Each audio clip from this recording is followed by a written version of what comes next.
আসসালামু আলাইকুম। যে পরিমাণ তীব্র গরম পড়েছে সবার জীবনেই অতিষ্ঠ হয়ে গেছে। অনেক কষ্ট হচ্ছে গরমে। তো এই গরমে একটু স্বস্তির পেতে টাঙ্গাইলের ভেতরে আমরা ঘুরতে যাব সবুজে ঘেরা কোনো জায়গা।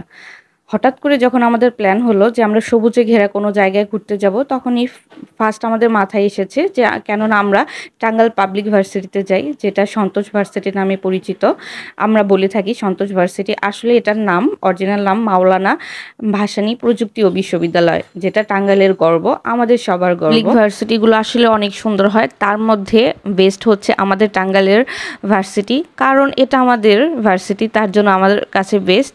যাই হোক, আমি আজকে সারাদিন পাবলিক ভার্সিটিতে ঘুরবো এবং পাবলিক ভার্সিটির ভিতরে কি কি আছে সব কিছু আপনাদের সাথে শেয়ার করব, তাহলে অবশ্যই দেখতে থাকেন।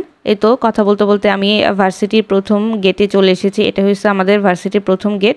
তো গেটের ভিতরে ঢুকলেই চারপাশে দেখবেন সবুজে ঘেরা জায়গা, সবুজে ঘেরা গাছপালা, যেটার ভিতরে গেলে আসলে মনটা অন্যরকম একটা ভালো লাগা কাজ করে, অনেক শান্তি লাগে, কারণ চারপাশে শুধু সবুজ আর সবুজ, সবুজের সমারোহ। এখনকার সময় আসলে এরকম সবুজে ঘেরা জায়গা খুব একটা দেখতে পাওয়া যায় না। আর আমি যেহেতু বিকালবেলা গিয়েছিলাম, তো বিকালবেলায় হালকা মিষ্টি রোদ ছিল, তো মিষ্টি রোদের সাথে ছিল একদম মধুর বাতাস বা মৃদু বাতাস যাকে বলে। সব মিলে আসলে ফিলিংসটা অন্যরকম।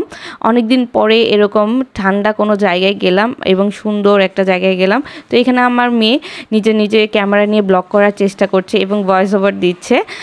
নেক্সট টাইম অবশ্যই শোনাবো আমার মেয়ের ভয়েস দেওয়া ব্লগগুলা।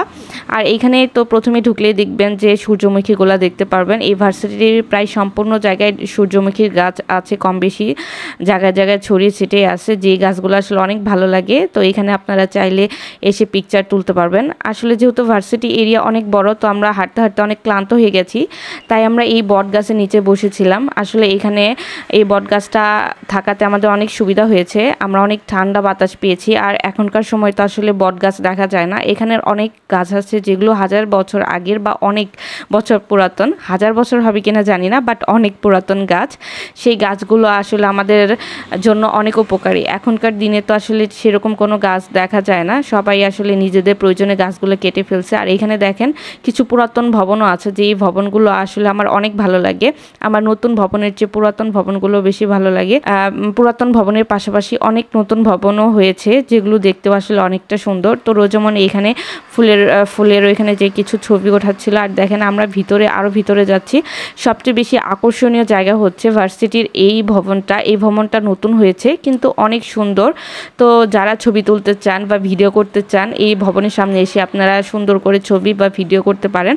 আর এইবার যে দেখলাম যে এই ভবনের নিচে ছোট্ট গ্রাউন্ড ফ্লোরে একটা ক্যান্টিন হয়েছে, অল্প একটু জায়গার মধ্যে অনেক সুন্দর করে তারা ডেকোরেশন করে এই ক্যান্টিনটা তৈরি করেছে। তো যেহেতু আমি অনেক টায়ার্ড ছিলাম, তাই ভিতরে গিয়েছিলাম এবং আমি জিজ্ঞাসা করছিলাম যে ওনাদের এইখানে কি কি খাবার পাওয়া যায়। তো ওনারা এখন বলছে যে চিকেন ফ্রাই, ফ্রেঞ্চ ফ্রাই এসব দিতে পারবে। কিন্তু আমার আসলে প্রচণ্ড গরমে একটু ঠান্ডা জাতীয় খাবার খেতে ইচ্ছা করছিল, যেমন লাচ্ছি টাইপ খেতে ইচ্ছা করছিল, কিন্তু এইখানে লাচ্ছি ছিল না, এই কারণে আমি বের হয়ে চলে আসছি। আমি এখানে কিছু খাওয়া দাওয়া করিনি।